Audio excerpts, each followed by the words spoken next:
So, last time I had mentioned how I was constantly hearing about Shadow Hearts being an underrated cult classic, but I would almost never hear anything about the sequels, which had me curious as to whether or not they were any good. I can say that I have recently come across 2 people who have stated that they very much liked the second game, which is neat, as I've grown to love this game too. I started Covenant shortly after getting to the end of Shadow Hearts, and at first I really wasn't feeling it and stopped playing. A couple years later, I decided to give the game a second chance, and I am glad I did, as I found this to be one of the best RPGs I've played for the PlayStation 2, and I'd like to share why I feel that way. Instead of following Yuri right away, we begin with a lieutenant named Karen, who, with the help of a man named Nicholas, decide to go to investigate an abandoned area in order to search for a special item. Shortly after Nicholas finds this special item, they head to Domary, I think that's how you pronounce it, to kill a local demon. It turns out that the demon is Yuri, now known to Nicholas as a god slayer. Ultimately, Nicholas is not a very good person, as he works under a group called Sapius Glado. During a scuffle, Nicholas manages to inflict Yuri with a curse that strips Yuri of much of his power and is slowly killing him.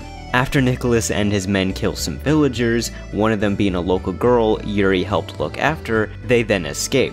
Yuri, with the help of Karen and an old man named Geppetto, head out on an adventure to learn more about Sapientes Glado and put an end to them, as well as searching for a cure for Yuri's curse. First off, this story isn't as dark and lacks much of the horror elements compared to the first game, which for me is very disappointing, especially since it was those horror elements that definitely helped create a unique tone for the first Shadow Hearts. There are some horror-like moments, but not enough of them. Also, this game has a much lighter tone with quite a few jokes, and for me, not all the jokes worked well. But despite this, I quite enjoyed the story. We have a fun cast of characters whom I very much liked, such as Anastasia, Blanca, Lucia, and even the over-the-top but lovable Yahim. What surprised me the most though was how much I actually liked the relationship between Yuri and Karen, who are our leads. Yuri becomes a character I grew to care for, and enjoying seeing him grow and open up more about himself. This truly shocked me, as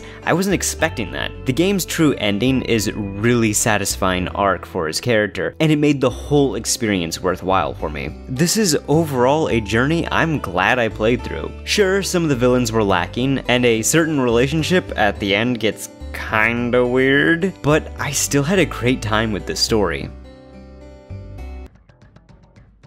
Once again, we have a turn-based RPG. First, let's talk a bit about towns and the world map. The world map is nothing more than a list, but at least it's easy to navigate, and you get access to almost every location at the end of the game, as well as a few new ones. In towns, you'll find NPCs to talk to, story progression, and 2 traveling merchants. One of them sells you items and equipment, while the other will make new costumes for Geppetto's doll. Here we get to something I really love about this game. Every character has their own unique skills or actions. Geppetto has his doll, Lucia has cards and oils, Yuri has fusions, and Karen has sword techniques. These all end up being tied to side quests you were introduced to early on in the game. What I love about this is that there are so many, and you can do a lot of these throughout the main playthrough. There are these dogfights for Blanca, hidden cards and oils for Lucia, books for Karen, and Yahim can learn new wrestling moves from his teacher. Some character skills are fantastic for doing damage, like Karen and Yahim. Some are great for support, like Anastasia, who can take photos of monsters, giving you information on them and even getting her own summon powers, and Lucia with her oils. And some are just well balanced between the two, like Blanca. However, don't ever use Lucia's tarot cards. They are pure luck, and sometimes they suck really hard. It can result in the game over. In addition to this, towards the end of the game, every character has an ultimate weapon and best armor to go for, which I recommend doing. Many of the locations you had to go through you can revisit, with new side quests, lottery players, and even some mini-games open up in a few, which ultimately makes you want to revisit these locations for the great rewards. dungeons feel a bit more complicated this time by adding some puzzles into the mix, but they are never too frustrating.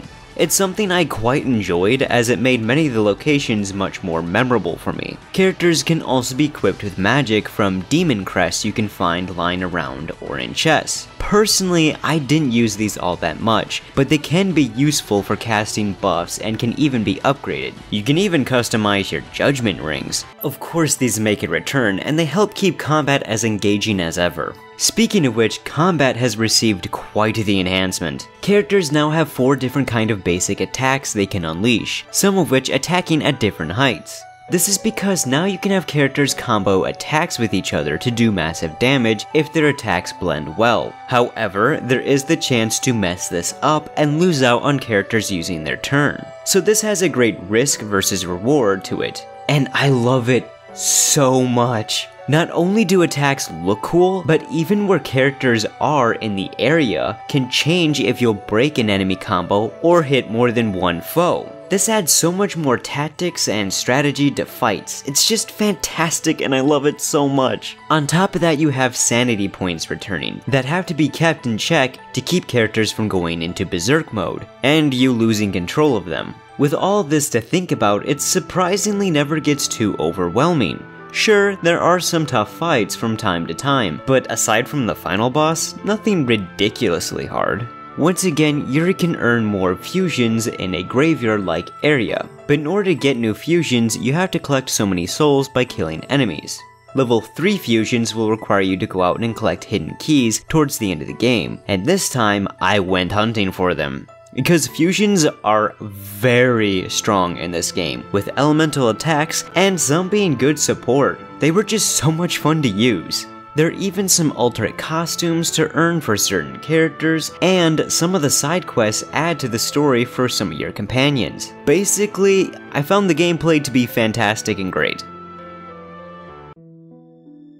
It's a shame to see the pre-rendered backgrounds go, but in its place are some great looking 3D environments. We have some nice locations to visit like a Japanese village, a port town, a large city, some lush forests, and a few dingy castles. There's certainly more of a focus on European locations, but I still found the environments diverse, and the time period helps makes the game's locations feel more refreshing. Voice acting is mostly good, though to be honest, I found Yuri's actor to be the weakest, as he often has some of the worst line deliveries. Though I do think his voice fits the character well, and everyone else did a pretty good job. Not only that, but the character models look much better now with smoother animations, which are a joy to watch unfold in battle. And of course, I absolutely love this game's soundtrack. There are so many great pleasant town themes, pumping battle themes, and even a few somber ones that are such a great listen, and are so memorable to me as well.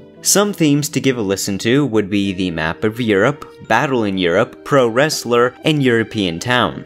Well, there you have it. This is why I love this game. It has a story I enjoy with characters I care for, so many fun side quests for me to sink my teeth into, and an amazing battle system adding new layers to the Judgment Ring concept. Yes, this game is less dark and there is a lesser horror theme to it in comparison to the first, which I do agree is a disappointment. But as an RPG, it fulfills so much of what I look for. Plus, this game made me appreciate the first Shadow Hearts more, especially when it came to Yuri, as that shot of him and the good ending to this game just put such a smile on my face. If you're a fan of RPGs, I highly recommend giving Shadow Hearts Covenant a try. Of the RPGs for the PlayStation 2 that I've talked about so far, Rogue Galaxy and Dragon Quest VIII are two that I would put on my own personal list of being some of the greatest must-play RPGs for the system. And now, I would put Covenant up there as well. I have played the third game from the New World, and while its setting is cool, mostly taking place in the US and some South American countries, I didn't really like it that much. The story wasn't that great, most of the characters for me weren't as interesting, especially the lead, and they changed the combat in ways that just didn't appeal to me.